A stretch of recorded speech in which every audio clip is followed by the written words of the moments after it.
Ja som sama zistila, že keď som sa snažila byť sama sebou, a bolo to ťažké, lebo som z výstav koľko razy bola vyhadzovaná, ale som si povedala, nie, ja musím robiť to, čo cítim momentálne, tak po rokoch som videla, že som urobila dobre a že sa nehanbím za tú vec, čo som urobila.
Už od malička som rada kreslila.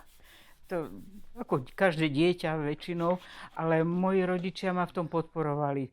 Aj keď som chodila do základnej školy, potom keď som chodila do 8-ročnej školy, tak tam už učiteľka aj upozornila mojich rodičov, že teda mne to kreslenie ide.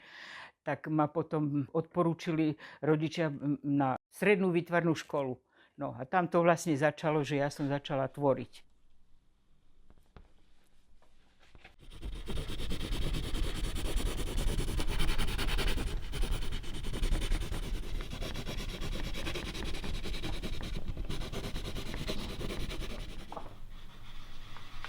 Robíme jedno oko.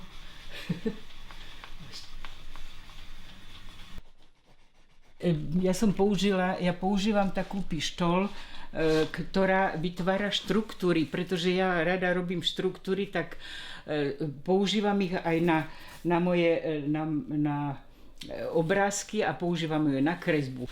Toto hlavne, keď robím kresby, ale keď malujem, zase robím štecom túto. No. Poézia. Poézia.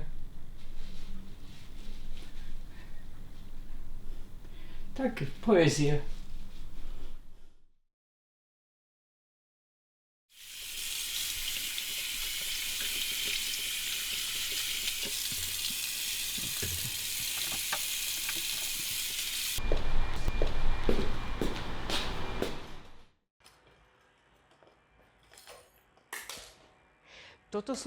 Toto, čo tu mám, tieto veci, ja som robila aj na fólie, to som vyvolávala, tak to sú veci, ktoré som robila potom v tmavej komore a som takto vyvolávala filmy a pre mňa to zase vytváralo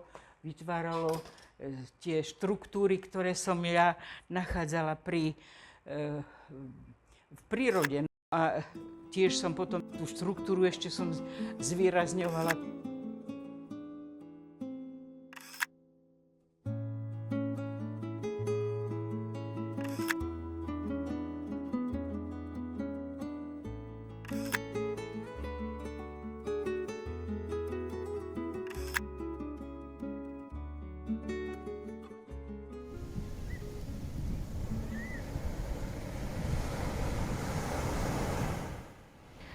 Kde beriem inšpiráciu k svojej tvorbe? No to je rôzne, ale ja som pôvodne začala ešte na škole a som robila portréty a tak ďalej, ale ja som sa dostala do takej polohy, že som nezobrazovala ani tak, jak figúry, ale skôr ma zaujímalo to, čo je okolo mňa. Zaujímalo ma krajina, napríklad mňa inšpirovali chodníky, tie majú také, zem puká, všetko sa hýbe a to vytvára obrazy, ktoré pre mňa boli inšpiratívne. Obrazy, normálne po daždi, rôzne mláky, štruktúry stromov napríklad, alebo oblaky.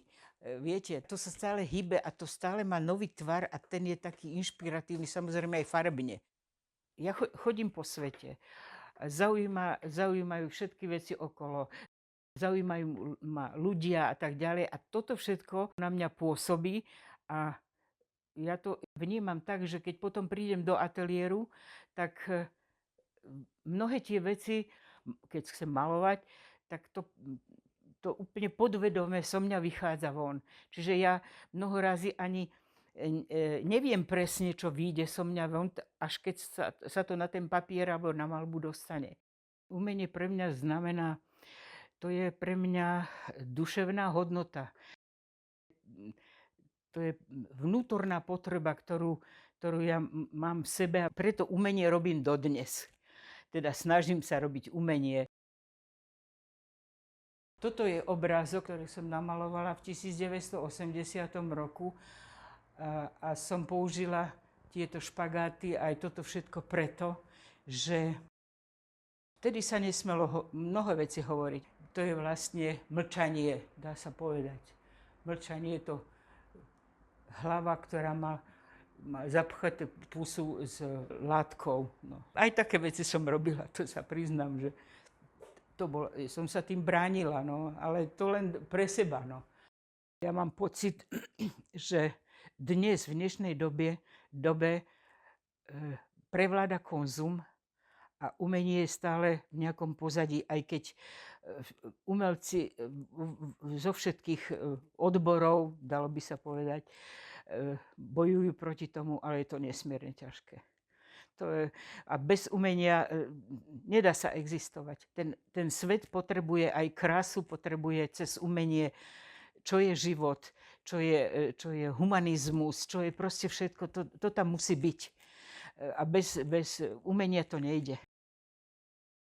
Tento obrázok sa volá Možnosti hraníc. A keď k nám začali chodiť utečenci, tak ma to inšpirovalo, že budeme sa musieť uzatvárať. V akej životnej situácii mi pomohlo umenie? No, bolo to v takej mojej situácie, keď môj muž bol veľmi ťažko chorý a bala som sa, bol po operácii, či to prežije. A ja som chodila denne do nemocnice za ním, ale ja som chodila aj do ateliéru, lebo som povedala, že musím robiť, aby som zahnala myšlienky na to, že to môže zle skončiť. Nakoniec to skončilo výborne a môj životný partner žije, ale veľmi mi to pomohlo, musím povedať, že som tvorila pri tom. Nebolo toho veľa, ale som tvorila. To mi pomohlo v živote.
Všetkým vám pekne ďakujem, možno som si všetkých nespomenula, ale skutočne som šťastná, že ste tu a že sa pozrite na moje veci, aké sú a ohodnotíte ich.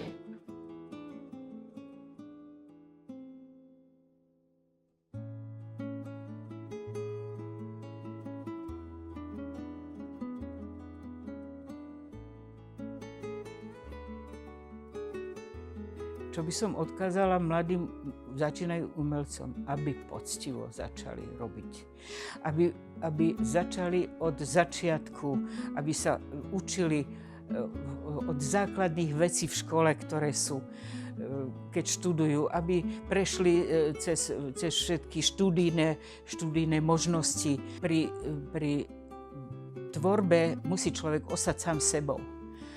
Samozrejme, treba sa dať ovplyvniť. Ovplyvnenie výtvarníka je dobré, ale ten výtvarník, ten umelec mladý, musí ostať sám sebou. Musí to ísť z jeho duše, z jeho presvedčenia, z jeho vzdelania a tak ďalej.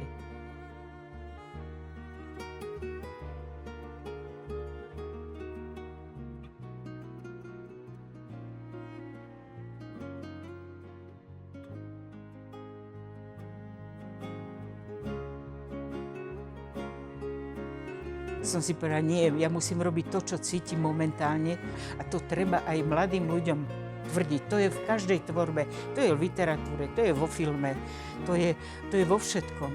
Vo všetkém, aj v bežnej tvorbe, keď ľudia pracujú v niečom, v nejakom odbore, to je vo všetkom. Tam musí človek ostať sám sebou a byť sebekritický a byť čestný voči sebe. To je to najťažšie asi.